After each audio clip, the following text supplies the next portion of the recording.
We get a lot of questions about butterfly identification, especially the difference between queen and monarch butterflies, both of which use milkweed as a food source for their larvae.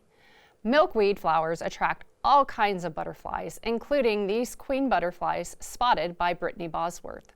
Milkweed attracts other insects too, like these large milkweed bugs on Nicholas Martin's swampweed milkweed. Milkweed bugs have piercing, sucking mouthparts that they use to feed on stems, leaves, and seeds of milkweed. Another insect you may see munching on milkweed may be mistaken for a ladybird beetle. Swamp milkweed leaf beetles feed on various types of milkweed in both the adult and larval stages. If you don't want your monarch or queen caterpillars to share their milkweed, you can use a handheld vacuum to remove both milkweed bugs and milkweed beetles. That brings us to how you can tell the difference between queen and monarch butterflies. For adults, the upper sides of monarch wings are orange with black outlining the wing venation. The tips of the monarch wings are going to be dark brown to black with white spots. Queens lack the vein outlines on the upper side of their wings. Their wings are orangish brown, edged with dark brown with white spotting. We know that milkweed is the larval host for monarchs, but did you know that it's also the larval host for queen butterflies?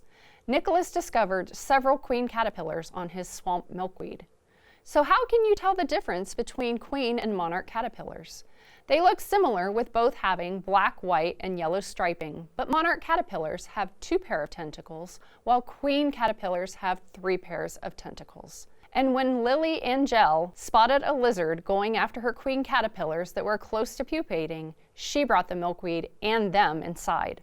Her timing was perfect, since by the next morning they were forming the J, which is a sign that the caterpillar will soon shed its last larval skin and form the chrysalis.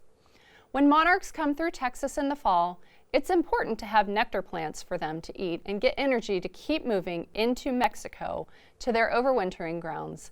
If you still have milkweed growing, it could cause them to break their migration. Find out more and watch online at centraltexasgardener.org.